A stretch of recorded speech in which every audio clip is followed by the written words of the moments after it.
সেখানে আমি বুঝলাম যে ওদের ক্লাস নিতে হচ্ছে এই সপ্তাহ কোনো উৎসব ওদের আবার পুজো পরে থেকে আসতাম ওরা তো আসে তো 3 থেকে 5 জন তো আছেই ছেলেগুলো। সবার প্রথমে বলুন আপনি কেমন আছেন? আমি ভালোই আছি, আনন্দে আছি। মানে discipline life at the age of 89 নিজেকে সুস্থ রাখতে হচ্ছে বাই যোগাসন, প্রাণায়াম, ফ্রি হ্যান্ড, এখন শরীরচর্চা। দৈনন্দিন শরীরচর্চার মধ্যেই আছে। দৈনন্দিন শরীরচর্চা সকালবেলা 1.5 ঘন্টা, সন্ধ্যেবেলা মানে হাঁটা, ফ্রি হ্যান্ড, যোগা, প্রাণায়াম, আপনার খাওয়া স্টাইল, খাদ্যাভ্যাস সব কিছু সমস্ত খাই কিন্তু লিমিটেড। এখন জাস্ট যেমন রেড মিট খাওয়া হয়তো মাসে একদিন, নর্মাল চিকেন, ডিম, ভেজিটেরিয়ান, মাছ ফাছ সমস্ত চলছে, সেদিক দিয়ে কোনো অসুবিধা নেই। 15ই আগস্ট মানে শুধু একটা ছুটির দিন নয়, স্বাধীনতার জন্য লুকিয়ে থাকা হাজারো বীরের আত্মত্যাগ আর লড়াইয়ের জীবন্ত ইতিহাস। ভারতবর্ষের 80তম স্বাধীনতা দিবসের এই বিশেষ মুহূর্তে সুখান্বেষী ব্যোমকেশ টিম নিয়ে আসছে এক অনন্য আড্ডা। আশা করি আপনাদের পুরো আড্ডাটি খুবই ভালো লাগবে, আর ভালো লাগলে প্লিজ শেয়ার করে দেবেন। ওনার নাম হচ্ছে উইঙ্গার কমান্ডার এসকে মুখার্জি। নমস্কার স্যার। তো আপনাকে ইন্ডিয়ান এয়ারফোর্স এয়ারফোর্স আপনি কতদিন ছিলেন, মানে কবে থেকে আপনার service life? 1961 commission and 1981 retirement, 20 বছর। 20 বছর। তারপরে এয়ার ইন্ডিয়াতে 16 বছর, তারপরে জেট এয়ারওয়েজ, সেখানে 12 বছর থেকে 13 বছর। কি মানে আপনি 1965 সালে যুদ্ধ, তার মানে হ্যাঁ 65 war, 65 আর 71 বাংলাদেশ যখন স্বাধীন হয়েছিল, প্লাস 62তে চাইনিজ সেখানেও অরুণাচল প্রদেশে এয়ারফোর্স পার্ট নেয়নি, আর্মি পার্ট নিয়েছে সেখানে, ইন্ডিয়ান আর্মি পার্ট নিয়েছে। এয়ারফোর্সের অতটা পার্ট ছিল না, তবে আমরা সাপ্লাই ড্রপ বা আর্মিকে হেল্প করার জন্য বলেছিলাম 62। Or actually 65। সেই অভিজ্ঞতাটা যদি শেয়ার করেন। না তখন 65 ওয়ারে আমি তো ইয়েতে ছিলাম, বম্বিং মিশনে ছিলাম। মানে আপনি ককপিটে বসে একদম বম্বিং মিশন, করাচি হারবার, আপনি বম্বিং করেছেন, Karachi runway bombing, Sargodha runway bombing, Kohat bombing, আর ওখানে হায়দ্রাবাদ বলে একটা স্টেশন আছে, হায়দ্রাবাদ পাকিস্তানে। হ্যাঁ সেখানে একটা train fully loaded with arms and ammunition ছিল। তো তখন বলা হয়েছিল ওটাকে গিয়ে পুরো ট্রেন গিয়ে আর ইন্ডিয়ান গভর্নমেন্ট, হ্যাঁ ট্রেন গিয়ে আর পুরো স্টেশনকে একবারে ব্লাস্ট করে দেয়, তো ওটা করা হয়েছিল। তো এই মানে স্পেশালি করাচির operation, Sargodha operation, road operation করে আমি বিচক করেছিলাম 65। দেখাবো আমি, দেখাবো। তারপরে তো নর্মাল, তখন আমি ইয়েতে ছিলাম বম্বিং, তারপরে ট্রান্সপোর্ট করে আমি পোস্টেড হয়েছিলাম ভিআইপি স্কোয়াড, এটা কোথায় স্যার? দিল্লিতে। ওটাকে বলে এয়ার হেডকোয়ার্টার কমিউনিকেশন স্কোয়াড। ওটা প্রেসিডেন্ট, প্রাইম মিনিস্টার এদের নিয়ে সব ঘোরাফেরা, সেখানে ছিলাম 3 বছর।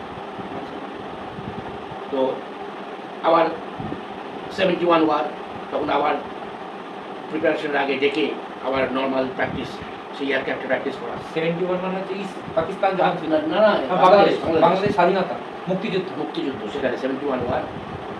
তখন ওখানে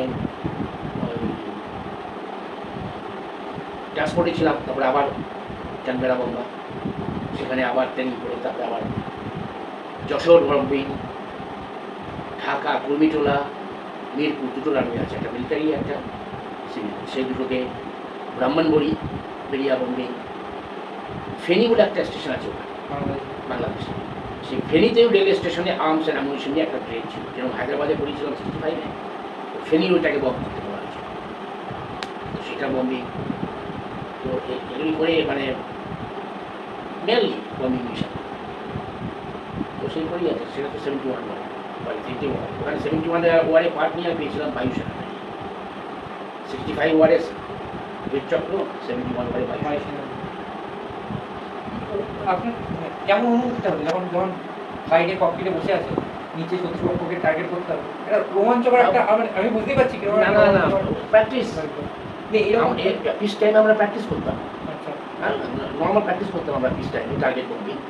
তারপরে যখন ওয়ার টাইমে ইউ ফরগেট এভরিথিং, মানে ফ্যামিলি ভুলে আমার খালি মনের মধ্যে আছে দেশ কোথায় বম করতে যাচ্ছি, কীভাবে সেফটি।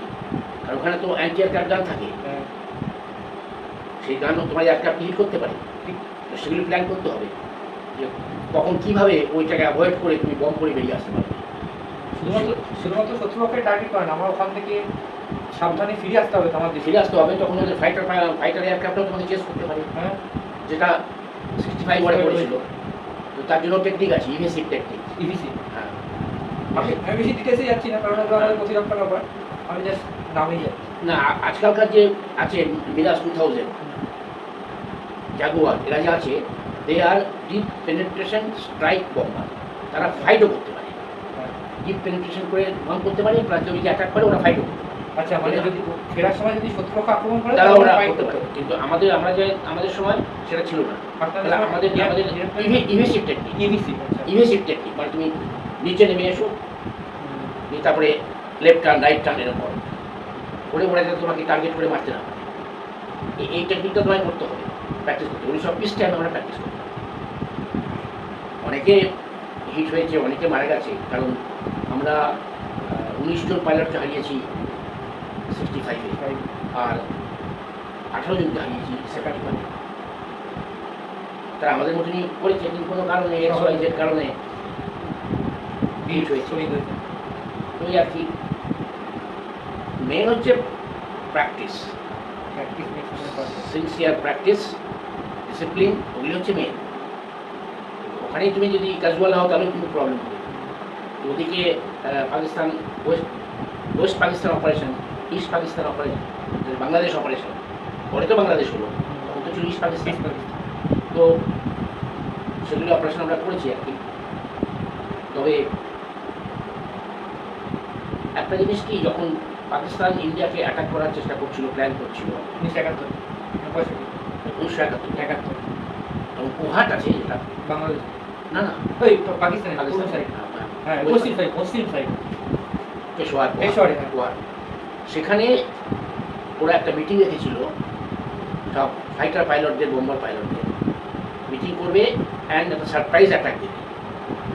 1967-এ ইসরায়েল যখন আরব ইসরায়েলি ওয়ারটা হলো, তখন ইসরায়েল ওই রকম কিছু না বলে তার আগেই যত এয়ারক্রাফট গ্রাউন্ডে ছিল সব ব্লাস্ট করেছে।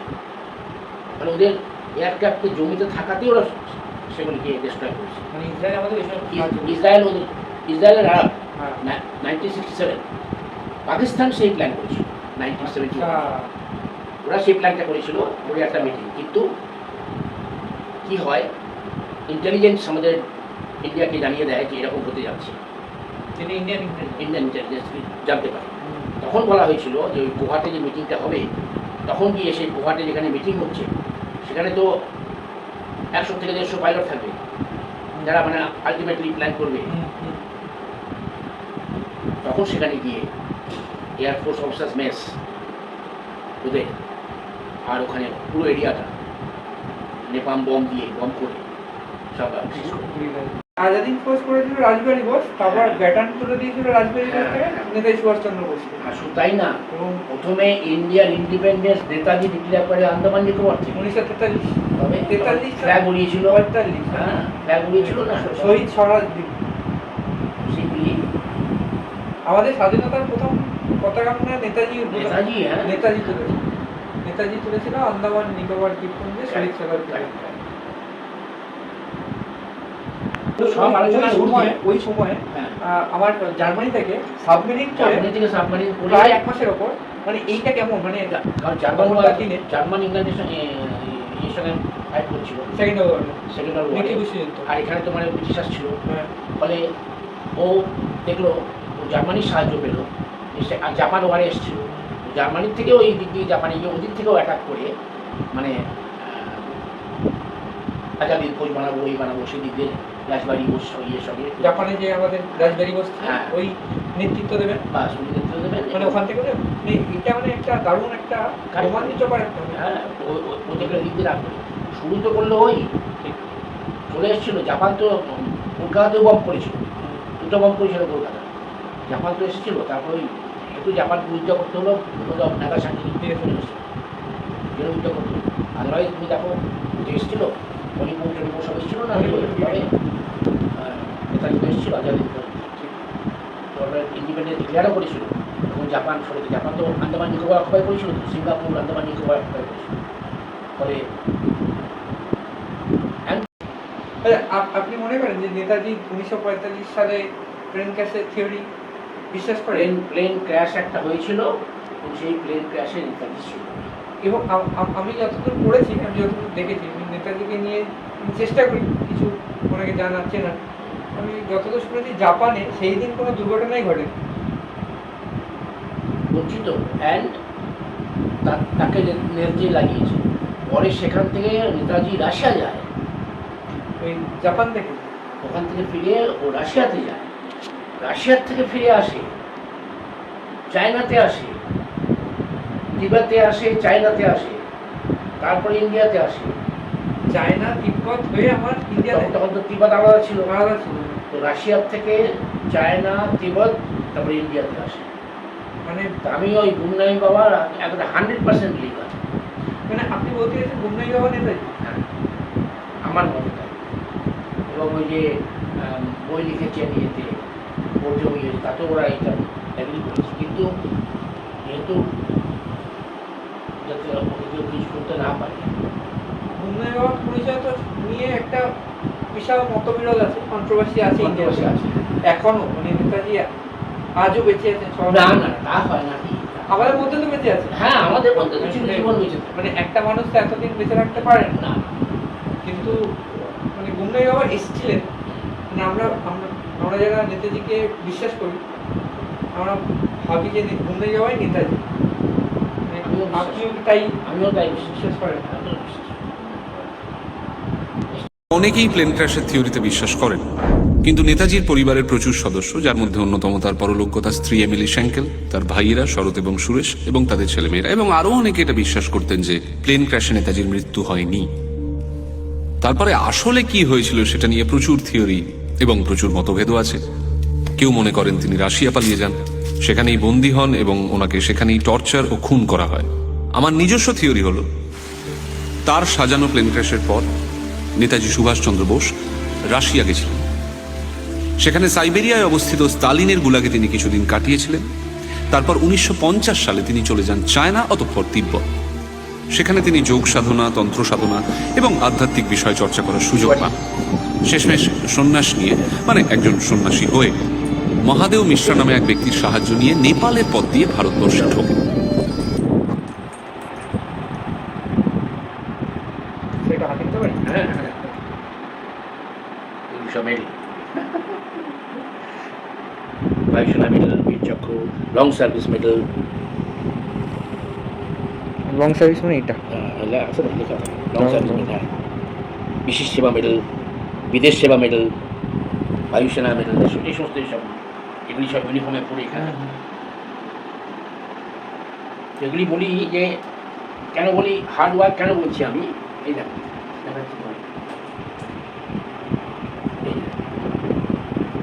লাইয়ে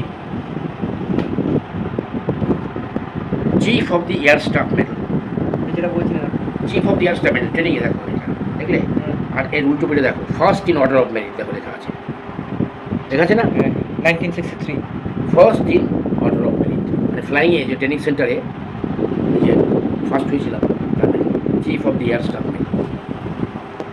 এগুলি মানে বলছি তো হার্ড ওয়ার্ক, এগুলি হার্ড ওয়ার্ক করো, রেজাল্ট হবে। বাঙালি অনেক কিছু করতে পারে। তারপরে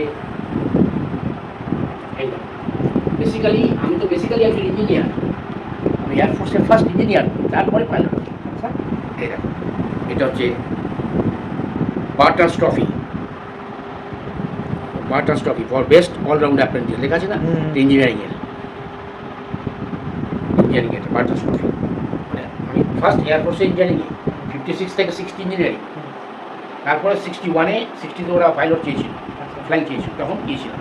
তখন 61 থেকে আমি ফ্লাইং, আদারওয়াইজ আপনি ফ্লাইংয়ে পুরো রেখেছেন?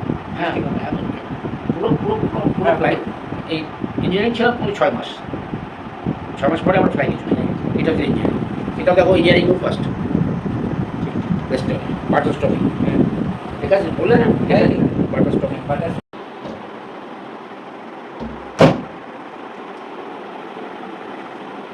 এই দেখো